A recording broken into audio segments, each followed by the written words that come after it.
വരം കൊടുക്കുമക്കളെ, അനുഗ്രഹം കൊടുക്കുന്നുണ്ടോ? രണ്ട് കൈ കൊണ്ട് കൊടുക്കുമക്കളെ. ഒറ്റ പ്രശ്നമില്ല അല്ലേ? ഒരു കുഴപ്പമില്ല. അതാട്ട് അജയനെ ഉടനെ ഒന്നും കിട്ടത്തില്ല. ആ മനുഷ്യനായിരിക്കുന്ന ആളിനെ ഉടനെ ഒന്നും കിട്ടത്തില്ല. ആരും തറവേല എൻ്റെ അടുത്ത് പറ്റും. MBBS ഡോക്ടറെയോ അല്ലെ മനഃശാസ്ത്രജ്ഞനെയോ ആരെയാന്ന് വെച്ചാൽ കൊണ്ടുവരൂ. പിന്നെ കൊള്ളാം. ഭാരത് ബെൻസിൽ പോയി മരിച്ചിരുന്നവന്റെ കഥയും പറഞ്ഞു മരിച്ചത് ഇരിപ്പുണ്ടെന്നും കർണാടകയിലെ കർണാടക. ഇവിടുത്തെ സ്ത്രീകളാണ് ഇപ്പൊ ഏറ്റവും വലിയ പ്രശ്നമായിട്ട് ഞാൻ കാണുന്നത്. അത് അടുത്ത സമയത്തൊന്നും കിട്ടത്തില്ല. ഒരു 2027, 28 ആകുമ്പോഴത്തേക്കേ കിട്ടത്തുള്ളൂ. രാവിടോ അയ്യപ്പടോ സാപ്പ് കൊണ്ട സാമി സന്നിധാനമുലകോ വച്ചില പത്തിലകോ മഞ്ജു സൗകര്യാലോ. എന്തോ തുറന്നേ. തുറന്നോ കാര്യങ്ങളോ. ഇതെന്ത് പരിപാടി ഇവിടെ? ഇവിടെയാണ് ഗോവിന്ദൻ ഉൾക്കൊള്ളുന്ന ഒരു ഇരുത്തിനകത്തെ ജീവിത താമസമാണ്.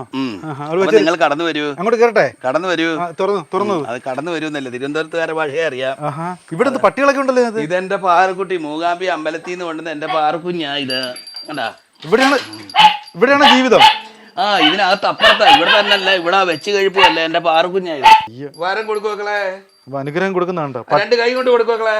കണ്ടാ, അവർക്ക് വലിയ സന്തോഷമായി. വരുന്നവരുടെ എല്ലാം കണ്ണിലുണ്ണി എന്റെ കുഞ്ഞ്. അപ്പൊ എന്തായാലും അവസാന അറ്റ കൈ പ്രയോഗമാണ്. അവസാന ഭാഗത്തേക്ക് വരികയാണ്, അനുഗ്രഹം കൊടുക്കുകയാണ്. അപ്പൊ ഇതാണ് കൊടുത്തേക്കാം. അപ്പൊ ഇത് ദൈവത്തിന്റെ സൃഷ്ടി തന്നെയാണല്ലേ? നീ ഇവിടെ അടുത്ത തല വെയ്യുന്ന ഇനി ഒറ്റ പ്രശ്നമില്ല അല്ലേ? ഒരു കുഴപ്പമില്ല. അതാട്ട് എരുത്തിനകത്താണ് താമസം മൊത്തം. നിങ്ങൾക്ക് കാണരുതോ? വെപ്പും കൂടിയല്ലേ ഇവിടെ തന്നെയാണ്. അവിടെ കഞ്ഞി വെക്കുന്നത്. പിന്നെ അവിടെ നിന്ന് കൊണ്ട് തന്നാ വാങ്ങി എടുക്കത്തില്ല, കഴിക്കത്തില്ല. എല്ലാം സ്വന്തമായിട്ടാണ് വെച്ച് ഉപയോഗിക്കുന്നത്. ആരും ആഹാരം ഉപയോഗിക്കത്തില്ല. ഉപയോഗിക്കും. മത്സ്യം, മാംസം ഇതൊന്നും തൊടത്തില്ല. ഇപ്പൊ മദ്യം ഇതൊന്നും അത് തന്നെ നിങ്ങൾ ഉദ്ദേശിച്ച ആള് തന്നെ. ശരീരത്തിൽ ഇപ്പൊ ഗോവിന്ദനാണോ ഉള്ളത്? അതെ, അജയനല്ല. അപ്പൊ വേലായുധം മാറിയില്ലേ? അപ്പൊ അങ്ങനെ ആള് മാറി വരും. എന്റെ അമ്മ എന്നോട് ചൊല്ലണം പിന്നെ നീ എന്നെ മറക്കല്ല എന്നിങ്ങനെ. ഈ ഗോവിന്ദ ശരീരത്തിലേക്ക് വരുമ്പോ എവിടെ താമസിക്കുന്നത്? എവിടെയാ? അത് എഴുത്തിനകത്ത്. അതൊന്ന് കാണിച്ചു വരൂ, കടന്നു വരൂ. എന്റെ അമ്മ എന്നോട് ചൊല്ലേണം പിന്നെ നീ. അപ്പൊ ഇവിടെ വന്നിട്ട് ഈ പാത്രത്തിൽ നിന്ന് വെള്ളം എടുത്ത് കാല് കഴുകി എന്നിട്ട് അകത്ത് കയറാൻ പറ്റുള്ളൂ. അങ്ങനെയൊക്കെ ഉണ്ടല്ലേ? വളരെ ശുദ്ധി വൃത്തിയോടെ കയറാൻ പറ്റത്തുള്ളൂ. അപ്പൊ ഇവിടെ വരെ ഇങ്ങോട്ട് നോക്കി, ഇവിടെ വരെ അജയ് എന്ന് പറഞ്ഞ ആളാ? അല്ല, അകത്തോട് കയറുമ്പോ ഗോവിന്ദൻ. ഇപ്പൊ ഞാൻ വേറെ രൂപത്തിലാ പുറത്തിറങ്ങി വന്നത്. അത് അജയനെ ഉടനെ ഒന്നും കിട്ടത്തില്ല. ആ മനുഷ്യനായിരിക്കുന്ന ആളിനെ ഉടനെ ഒന്നും കിട്ടത്തില്ല. ഇത് കണ്ട, ഇതിന്റെ കീഴ്ത്താ നിൽക്കുന്നത് അല്ലേ? ഇതെല്ലാം കൊടയല്ലേ? ഇതേണ്ടേ, എവിടെ കയറിയാലും കൊടയുള്ളു കാണാൻ. ഇത് നിങ്ങൾക്ക് പൂർണ്ണമായിട്ടും വിശ്വസിക്കാൻ ആരും തറവേല എൻ്റെ അടുത്ത് പറ്റില്ല. അല്ല, ഇതെല്ലാം ലോകത്തുള്ള കാര്യങ്ങൾ മുഴുവൻ അറിയുന്നുണ്ട്. അതിപ്പോ കേട്ടോണ്ടിരിക്കുവല്ലായിരുന്നു. എന്നാലും ഇത് മുറുക്കി വെക്കണം എന്ന് പറഞ്ഞത് ഇവിടെ ഇരിക്കട്ടെ. അപ്പൊ ഇതിനകത്ത് ഈ എരുത്തിലോട്ടൊക്കെ വല്ലാത്ത സെറ്റപ്പായാലും ഉണ്ടാക്കിയേക്കുന്നത്. അപ്പൊ ഞാൻ അതിന്റെ ചരിത്രങ്ങളൊക്കെ നിങ്ങളെ അറിയിക്കാൻ നിങ്ങൾ എന്റെ പിന്നാലെ വരൂ. ഒന്ന് വരാം, നോക്കട്ടെ. ഗോവിന്ദ ഗോവിന്ദ ഗോവിന്ദ. ഇതിനകത്ത് കേറാനൊക്കെ വലിയ പാടല്ലേ? അങ്ങ് കുനിഞ്ഞ് എന്റെ ഒന്നും തട്ടിമറിച്ച് കളയരുത്. ഞാൻ ഇവിടെ കയറുമ്പോ മണിയടിക്കും. ക്യാമറയിൽ ഇരിക്കരുത്. എവിടെ ഇരിക്കുന്ന നേരം? ഇവിടെ ഈ കസേരയിൽ ഇങ്ങനെ ഇരിക്കും അല്ലേ? അവിടെ ഇരുന്നുകൊണ്ട് ലോകത്തിലെ കാര്യങ്ങൾ മുഴുവൻ ഇരുന്നുകൊണ്ട് ഈ ലോകത്ത് എന്ത് നടന്നാലും ഞാൻ കണ്ടുപിടിക്കും. അപ്പൊ ഗോവിന്ദനാണ് ഇപ്പൊ ഇരിക്കുന്നത്. അതെ, ഒരു മാറ്റവും ഇല്ല. നിങ്ങൾക്ക് വിശ്വസിക്കാവുന്നേ. സംശയമുള്ളവർ വന്ന് എന്തോ വെച്ചാൽ അല്ലെ ഡോക്ടറെ MBBS ഡോക്ടറെയോ അല്ലെ മനഃശാസ്ത്രജ്ഞനെയോ ആരെയാന്ന് വെച്ചാൽ കൊണ്ടുവരൂ. ഞാൻ അവർക്കെല്ലാം പോസ് ചെയ്യാൻ തയ്യാറാ. പിന്നെന്തുവാ? രാത്രിയിലൊക്കെ കിടക്കുന്ന ഇവിടെ തന്നെയാണോ? പിന്നെ സ്വന്തം വീടുണ്ടല്ലോ, എന്നിട്ട് മാറാതെ എന്ത്? ഇപ്പൊ നിങ്ങൾ വീടിനകത്തെല്ലാം കയറി നോക്കിയില്ല? അവിടെ എല്ലാ സൗകര്യവും ഉണ്ടല്ലോ. നമ്മൾ ഇവിടുന്ന് വിട്ടു പോകത്തില്ല. ഞാൻ ഇവിടുന്ന് ഒരു വേറൊരു സ്ഥലത്ത് മാറുമ്പോഴും നമ്മൾ എന്നെ കാണാൻ വരേണ്ടി വരും. വലിയ താമസമില്ല. പിന്നെ കൊള്ളാം. മാറി നോക്കട്ടോ, മാറിയില്ലേ? സ്വഭാവം മാറി. പിന്നെ കാഷായ വേഷങ്ങളൊന്നും ഇഷ്ടമല്ല. പിന്നെ ആരെയും വഞ്ചിക്കാനും ചതിക്കാനും ഒന്നും തയ്യാറുമല്ല. പിന്നെ ഇങ്ങോട്ട് തരികടയും കൊണ്ട് വന്നാൽ അല്ല, ഇതിപ്പോ ഗോവിന്ദൻ സാധാരണ ദൈവമല്ല, അങ്ങനെ ദേഷ്യപ്പെടാൻ പാടില്ലല്ലോ. അല്ല, അതല്ലേ പറഞ്ഞു. ഇങ്ങോട്ട് ആവശ്യമില്ലാത്ത പണിയും കൊണ്ട് വന്നാൽ അതിന്റെ വലിയ പണി ഞാൻ ചെയ്തിരിക്കും. നിങ്ങൾ എന്നെ വലിയ തെറി വിളിച്ചാൽ അതീ വലിയ തെറി വിളിച്ചെങ്കിലേ എനിക്ക് രക്ഷപ്പെടാൻ പറ്റുള്ളൂ. ഈ കൊടയുടെ കീഴത്താണ് ഇരിക്കുന്നത് സാധാരണ. ഇതെല്ലാം തിരുപ്പതിയിലെ മാലയാ. ഇതെല്ലാം ഇത് കണ്ടോ? ഇതൊന്നും ഇട്ട് ഇത് വേണേ ഞാൻ ഇട്ട് കാണിക്കാം വേണേല്. ഇതുകൊണ്ടോ ഇതെല്ലാം തിരുപ്പതിയിലെ സാധനങ്ങളാ. ഇതെല്ലാം ഈ റൂം നിറച്ച സാധനങ്ങളാണല്ലോ. ഇത് നോക്കരുതോ? ഇവിടെ സാധനങ്ങളാണല്ലോ. ശംഖ്, മണി, ശംഖ്, ചക്രം, ഗദ, പത്മം, പണം, എന്തെല്ലാം വേണം എല്ലാ സാധന സാമഗ്രിയും. ചുരുക്കി പറഞ്ഞ ഇവിടെ തന്നെ ഇരിക്കും, ലോകത്തെ കാര്യങ്ങൾ മുഴുവൻ അറിയുന്നുണ്ട്. ഇവിടെ ഇരിപ്പ്. അപ്പൊ എന്നെ കാണേണ്ടി ഒരു കുറെ കഴിയുമ്പോ വന്നു തുടങ്ങും. പറയുമ്പോ അവരുടെ കാര്യങ്ങളൊക്കെ പറഞ്ഞു തുടങ്ങും. അപ്പൊ ഈ ഗോവിന്ദ വരുമ്പോഴത്തേക്ക് ഏത് ഭാഷയിലാണ് സംസാരിക്കുന്നത്? ആ പടം കൂടെ എടുക്ക് സ്വാമി. ഗോവിന്ദ വരുമ്പോ ഏത് ഭാഷയിലാണ് സംസാരിക്കുന്നത്? കൂടുതൽ മലയാളം മതിയല്ല. മലയാളം വേറെ തെലുങ്ക് സംസാരിക്കുന്നത് പറഞ്ഞ് കേൾക്കട്ടെ. దావిడో అయ్యప్పుడు సాపుకొండ స్వామి సన్నిധാനములകോ വച്ചില പത്തിലകോ മഞ്ചു സൗകര്യാലോ. അപ്പൊ ഞാൻ ചോദിക്കട്ടെ, ഓ ഈ ഇരുട്ടുമുറി ഇരുന്നുകൊണ്ട് കാര്യങ്ങളെല്ലാം അറിയുന്നുണ്ടെന്ന് പറഞ്ഞു. ഈ വയനാട് ദുരന്തമൊക്കെ നേരത്തെ കണ്ടിട്ടുണ്ടായിരുന്നു? ഞാൻ പറഞ്ഞിരുന്നല്ലോ, ചൂരന്മല ഇടിഞ്ഞു വീഴുന്നെന്നും വെള്ളം നീലിച്ചു വരുന്നെന്നും. നമ്മുടെ പിണറായി എന്ന് പറയുന്ന മിനിസ്റ്ററുടെ സ്ഥലമാണ് ധർമ്മടം. ആ കണ്ണൂർ ജില്ലയിലാണ് ഈ പറയുന്ന ഭാഗത്തൂടെ ഞാനന്ന് യാത്ര ചെയ്തിരുന്നു. അപ്പോൾ എൻ്റെ കൂടെ ഒരു പെണ്ണാളും ഉണ്ടായിരുന്നു. അപ്പം ഞാൻ പറഞ്ഞിരുന്നു, ചൂരന്മലയിൽ ആ സ്ഥലത്ത് ഉരുള് പൊട്ടും എന്ന് പറഞ്ഞാൽ അവിടുത്തെ മണ്ണിന് പിടിച്ചു നിൽക്കാനുള്ള ശക്തിയില്ല. ഭാരത് ബെൻസിൽ പോയി മരിച്ചിരുന്നവൻ്റെ കഥയും പറഞ്ഞു മരിച്ചത് ഇരിപ്പുണ്ടെന്നും പറഞ്ഞു. കർണാടകയിലെ കർണാടക ഭാരത് ബെൻസില പിന്നെ വെള്ളത്തിനടി തടി കയറ്റി വന്ന വണ്ടി. ഇത് വെളിയിൽ പറയാൻ അത് പറഞ്ഞായിരുന്നോ? അതെല്ലാം പറഞ്ഞായിരുന്നു, അതാരും കേട്ടില്ല. ഇവിടുത്തെ എൻ്റെ വൈഫ് കേട്ടു.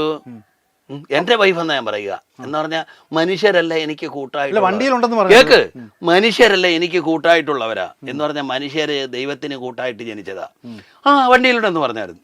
അവനെ എടുത്തപ്പോഴും പറഞ്ഞു ഇനി എന്തെങ്കിലും അനർത്ഥങ്ങൾ സംഭവിക്കുക കേരളത്തില്. നമ്മുടെ ഇവിടം ഭയങ്കര പ്രതിസന്ധിയിലേക്ക് വരിക, ദാരിദ്ര്യം കൂടും എന്ന് പറഞ്ഞാൽ സാധനങ്ങൾക്കെല്ലാം തീ വിലയാകും. ഇവിടത്തെ മലയാളിക്ക് അധ്വാനിക്കാൻ വയ്യ, കയ്യിലെങ്ങും ചെളി പറ്റാതെ പണം വേണം. അതാണ് ഇവിടുത്തെ തീരുമാനം. പിന്നെ ഒരു മൊബൈൽ ഫോണും വേണം, ഒരു ആക്റ്റീവയും വേണം, അല്ലെങ്കിൽ ഒരു കാറും വേണം.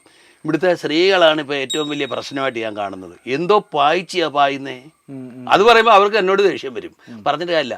അച്ഛനോ അമ്മയോ അവരെ ശാസിച്ച ഉടൻ പറയും സൂസൈഡ് ചെയ്യുമെന്ന്, ആത്മഹത്യ ചെയ്യുമെന്ന് പറയും. അല്ല, എന്തായാലും കേരളം ശരിയായിട്ട് പോകത്തില്ല.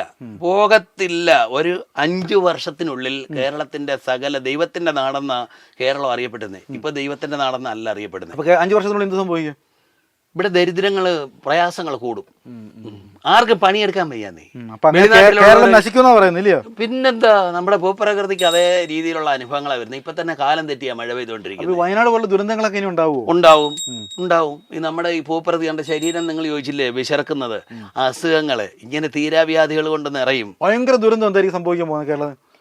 ഞാൻ തന്നെ പറഞ്ഞ സൂര്യാഘാതമായിരിക്കും ഏറ്റവും മെയിനായിട്ട് വരുന്നത്. സൂര്യനെ ഏറ്റവും കൂടുതൽ കലിച്ചു കഴിഞ്ഞാല് ഭൂമിയിലെ വെള്ളം പൊട്ടും. ഇവിടുത്തെ ഡാം, നമ്മള് ബാണാസുര ഡാം ഞാൻ ഈയിടെ ഒന്ന് ചെക്ക് ചെയ്യാൻ പോയായിരുന്നു. പിന്നെ മുല്ലപ്പെരിയാർ എന്ന് പറഞ്ഞാൽ ഇനി നോക്കണ്ട, തമിഴ്നാട്ടുകാരുടെ കയ്യിലാവുക.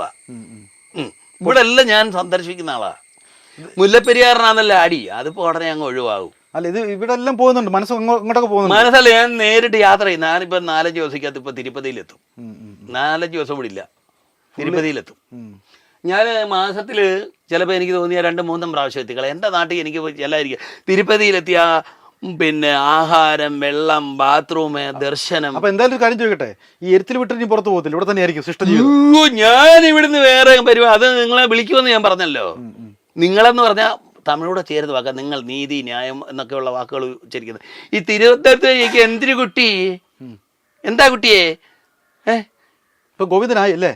അത് നിങ്ങൾ ചിത്രീകരിക്കുക. അതിപ്പോ എനിക്കിപ്പോ അങ്ങനെ പറഞ്ഞു. അജയന്റെ രൂപത്തിലേക്ക് വരുന്നപ്പോഴാണ് അജയൻ. അത് അടുത്ത സമയത്തൊന്നും കിട്ടത്തില്ല. ഒരു 2027-28 ആകുമ്പോഴത്തേക്കേ കിട്ടത്തുള്ളൂ. അതുവരെ ഇവിടെ തന്നെ ഇങ്ങനെ 7 വർഷം ഞാൻ പത്തനംതിട്ടയിലുണ്ട്. അപ്പൊ ഞാൻ ആരാകും, എന്താവും? മാതാ അമൃതാനന്ദമയുടെ കാലശേഷം ഒരാളിനെ സൃഷ്ടിക്കാൻ വേണ്ടി വന്നേ. ഇത് പറയുന്ന കാര്യങ്ങളൊക്കെ ഓരോരുത്തർ പറയുന്ന കൃത്യമായി സംഭവിക്കും. പുറത്താളിക്കുന്നത് ചോദിര് ആവുമെന്ന്. അല്ലെ, നിങ്ങളാ വന്നിട്ടുള്ളവരോട് ചോദിര്. ഇപ്പൊ മരിക്കും എന്ന് പറഞ്ഞാൽ നീ മരിക്കില്ല. ആടെ വേലായുധം വെച്ച് അനുഗ്രഹിച്ചാണ്ടായിരുന്നോ? അങ്ങനെ ഒരുപാട് സാധനങ്ങൾ എൻ്റെ കയ്യിലുണ്ട്. അതെടുത്ത് ഞാൻ ഇങ്ങനെ പറയും. ഒരാളെ കാണുമ്പോൾ തന്നെ അറിയാൻ പറ്റും അല്ലേ? പിന്നെന്താ, അവർ നല്ലതാണോ മോശമാണോ അറിയാൻ പറ്റും. എന്താ നാള്? എൻ്റെ തിരുവോണം. എവിടെ ചെന്നാലും ചാപ്പാടിനൊരു കുഴപ്പമില്ല. പക്ഷെ വീട്ടിൽ ചെല്ലുമ്പോൾ സമാധാനത്തിൽ കിടന്ന് ഉറങ്ങാൻ പറ്റത്തില്ല. അത്രയേ ഉള്ളൂ കുഴപ്പം, അല്ല ഉള്ളൂ. അപ്പൊ ഇത് ശബ്ദം മാറുന്നുണ്ടല്ലേ ഇടയ്ക്ക്? അത് ശ്രദ്ധിക്കുക. ഞാൻ രാത്രിയിൽ കിടക്കുന്നത് വേണേ ആ വിശ്വരൂപം കാണണം. ഇങ്ങനെ കിടക്കും, കിടന്നുകൊണ്ടെല്ലാം കാണും അല്ലേ? എല്ലാവരും ചരിഞ്ഞ് കിടക്കും. ഇങ്ങനെ കിടന്നാലേ മൊത്തം മാനത്തു നിന്നും ഭൂമിയിൽ നിന്നുള്ള എല്ലാം കാണാൻ പറ്റുള്ളൂ. ഇപ്പൊ എന്ത് മനസ്സിലേക്ക് വരുന്നത്? എന്തുവാ ഇപ്പൊ വരുന്നത്? ഒരു മഹാദുരന്തം സംഭവിക്കാൻ പോകുന്നു. അതാണ് കണ്ണി തെളിയുന്നത്. എവിടെയാണ്? കേരളത്തിലെ? ഇന്ത്യയിലെ? കേരളത്തിൽ തന്നെയാ. ഭയങ്കര പേമാരി കയറി വരുന്നു. അതിശക്തമായ മഴ കയറി വരുമ്പോൾ കൃഷി ഇറക്കിയിരിക്കുന്നവനെല്ലാം കണ്ണുനീരും പൊഴിച്ചിരിക്കുക. വാഴ കൊലയ്ക്കുവോ, നെല്ല് കൊയ്തവനെല്ലാം വെള്ളത്തിലായി, കരയ്ക്കൊന്നും വിത്തെടുത്തോണ്ട് കയറ്റാൻ പറ്റാത്ത അവസ്ഥയായി ഓരോ സ്ഥലത്ത്. അപ്പൊ ഇത് അതനുസരിച്ച് ജീവിച്ചോണം അല്ലേ? ഇപ്പൊ തെളിയുന്നതാ. അന്നമാണല്ലോ നമ്മുടെ ജീവിതത്തിന്റെ മെയിൻ വസ്തു കേരളീയരുടെ. അപ്പൊ ഞങ്ങൾ ഇറങ്ങട്ടെ എന്നാ? ആയിക്കോട്ടെ, എന്നെ ഒന്ന് പിടിച്ചേര്. അപ്പൊ ശരി. അപ്പൊ എല്ലാവർക്കും എല്ലാ ഭക്തജനങ്ങൾക്കും അനുഗ്രഹം കൊടുത്തല്ലേ? എല്ലാവരും ലോക സമസ്ത സുഖന ഭവന്തു എന്നാണ് പ്രവാചകൻ പറഞ്ഞിട്ടുള്ളത്. എന്ന് പറഞ്ഞാൽ ആരാന്ന് വെച്ചാൽ ആള് ലോക സമസ്ത സുഖനോ ഭവന്തു, ലോകത്തിലുള്ള എല്ലാ മനുഷ്യർക്കും സുഖം ഭവിക്കട്ടെ